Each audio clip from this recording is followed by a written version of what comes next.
இலவசமாக வழங்க வேண்டும் என்ற கோரிக்கையை முன்வைத்து இன்றைக்கு டெல்டா மாவட்டம் முழுவதும் போராட்டம் நடைபெற்றுக் கொண்டிருக்கிறது. இன்னும் அத்தியாவசிய பட்டங்கள் அனைத்தையுமே தமிழ்நாடு முழுவதும் நாங்கள் கோரவில்லை.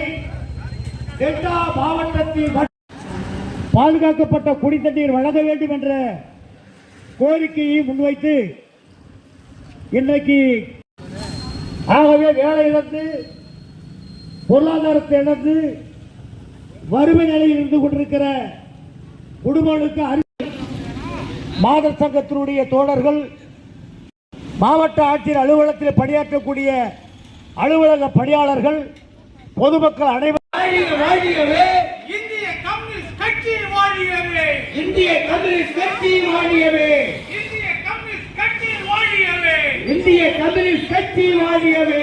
தமிழக அரசே, விஜய் அரசே, தமிழக அரசே, விஜய் அரசே, அறிவித்தீடு, அறிவித்தீடு, அறிவித்தீடு, அறிவித்தீடு, அறிவித்தீடு, அறிவித்தீடு, அறிவித்தீடு, அறிவித்தீடு. காவிரி டெல்டா மாவட்டத்தை, காவிரி டெல்டா மாவட்டத்தை, காவிரி டெல்டா மாவட்டத்தை, காவிரி டெல்டா மாவட்டத்தை வறட்சி பாதித்த மாவட்டமாக, வறட்சி பாதித்த மாவட்டமாக, வறட்சி பாதித்த மாவட்டமாக, வறட்சி பாதித்த சாகுபடி இழந்திட்ட குறுவை சாகுபடி இழந்திட்ட விவசாயிகளுக்கு ஏக்கருக்கு, விவசாயிகளுக்கு ஏக்கருக்கு, விவசாயிகளுக்கு ஏக்கருக்கு விவசாயிகளே வேலையின்றி தவித்திடும், வேலையின்றி தவித்திடும், வறுமையில் வாடிடும், வறுமையில் வாடிடும் விவசாய கூலி தொழிலாளருக்கு, விவசாய கூலி தொழிலாளர்களுக்கு, விவசாய கூலி தொழிலாளர்களுக்கு விவசாய தொழிலாளி கூலிக்கு, குடும்பத்திற்கு 10,000 குடும்பத்திற்கு அனைத்து அத்தியாவசிய பொருட்களையும் இலவசமாக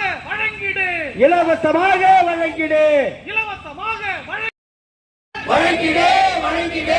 ரேஷன் கடை மூலமாக, ரேஷன் கடை மூலமாக அனைத்து அத்தியாவசிய பொருட்களையும், அனைத்து அத்தியாவசிய பொருட்களையும் இலவசமாக வழங்கிடு, இலவசமாக வழங்கிடு, இலவசமாக வழங்கிடு. இன்றி வறுமையில், வேலையின்றி வறுமையில் வாடுகின்ற விவசாய அநேகமாக ஜூன் மாதம் 12ஆம் தேதி காவிரி தண்ணீர் திறந்திருக்க வேண்டும். கர்நாடக அரசு தண்ணீர் கொடுக்க மறுத்து வருகிறது.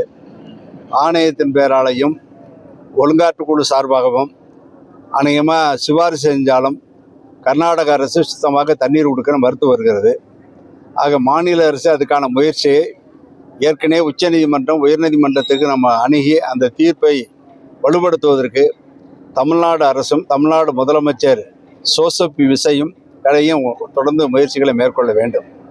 அதனால தான் குறுவை அநேகமாக மயிலாடுதுறையில் ஒரு பகுதி ஏற்கனவே பார்த்தீங்கன்னா 10 லட்சம் ஏக்கர் குறுவை சாகுபடி நடந்தது. இப்போ 1.5 ஏக்கர் தான் அநேக சாகுபடி நடந்திருக்குன்னு அரசாங்கம் சொல்லுகிறது. பாக்கி இடத்துல பாதிக்கப்பட்டிருக்கு, விவசாயிகள் குறுவை சாகுபடி பாதிக்கப்பட்டிருக்கிறது. அதை சார்ந்திருக்கிற விவசாய தொழிலாளர்கள் பாதிக்கப்பட்டிருக்காரு. ஆக பாதிக்கப்பட்ட விவசாயிகளுக்கு ஏக்கருக்கு 15,000 வழங்க வேண்டும். அது நம்பி இருக்கிற விவசாய தொழிலாளர்களுக்கு அநேகமாக 10,000 ரூபாய் ஒரு கார்டு வச்சிருக்கக்கூடிய குடும்பங்களுக்கு 10,000 வழங்க வேண்டும். அதே மாதிரி கடனை பொறுத்தவரை ஒரு முரண்பாடான ஒரு குளறுபடியான அறிவிப்புகளை தமிழ்நாடு முதலமைச்சர் தொடர்ந்து அறிவித்து கொண்டிருந்தார். அது சரியல்ல. அவர் தேர்தல் வாக்குறுதியில் சொன்னபடி முழுமையான கடனை தள்ளுபடி செய்ய வேண்டும். உங்களுக்கு தெரியும், இன்றைக்கு பார்த்தீங்கன்னா அரிசி விலை 20 ரூபா இருந்து போச்சு, 25 ரூபா இருந்து போச்சு. 42 ரூபா விற்ற ஜீனி இன்னைக்கு 80 ரூபாய்க்கு வந்துருச்சு. நாட்டு சர்க்கரை 32 ரூபாய்க்கு விற்ற நாட்டு சர்க்கரை 70 ரூபாய்க்கு போயிடுச்சு. விலைவாசி உயர்ந்துக்கிட்டே இருக்கு. சமையல் எண்ணெய்கள் விலை உயர்ந்து போச்சு. பருப்பு விலை 90 ரூபாயிலிருந்து 110 ரூபா வரையிலும் உயர்ந்திருக்கு. ஏழை எளிய மக்களால் வாழ்க்கை நடத்த முடியாத ஒரு சூழ்நிலை வந்திருக்கிறது. புதுசாக ஆட்சி பொறுப்பு 100 நாள்கள் ஆனாலும் இவர்கள் பல்வேறு விழாக்களை கொண்டாடி கொண்டிருக்கிறார்கள். அதில் தவறு இல்லை. கூட்டணி கட்சி இல்லாமல் அநேகமாக ஒரு ஆட்சி நடத்தியிருக்க முடியாது.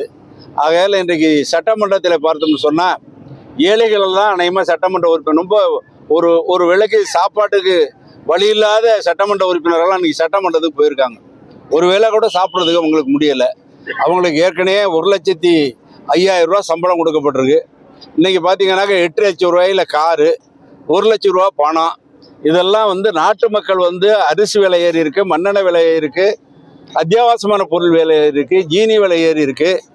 இப்படி விலைகள் ஏறி இருக்கிறத பற்றி கவலைப்படாமல் ஒரு தமிழ்நாடு முதலமைச்சர் சட்டமன்றத்தில் கார் 8 லட்சம் ரூபாய்க்கு கொடுக்கப்படும், அதே போல் அவர்களுக்கு 1 லட்சம் ரூபா அதான மெயின்டெனன்ஸ் செலவு கொடுக்கப்படும் சொல்கிறது ரொம்ப வேதனை அளிக்கிறது. இந்த ஆட்சி இப்படிப்பட்ட அறிவிப்புகளாக நாங்கள் வன்மையாக கண்டிக்கின்றோம். அதுபோல் பல்வேறு கிராமப்புற ஏழை எளிய மக்களுடைய வாழ்வாதாரங்கள் சீரழிந்து போய் நிற்கிறது. அந்த வகையில் தான் அந்த ஆர்ப்பாட்டத்தை தமிழ்நாடு முழுமையும் நாங்கள் நடத்துவதற்கான முயற்சிகளை மேற்கொண்டு வருகிறோம்.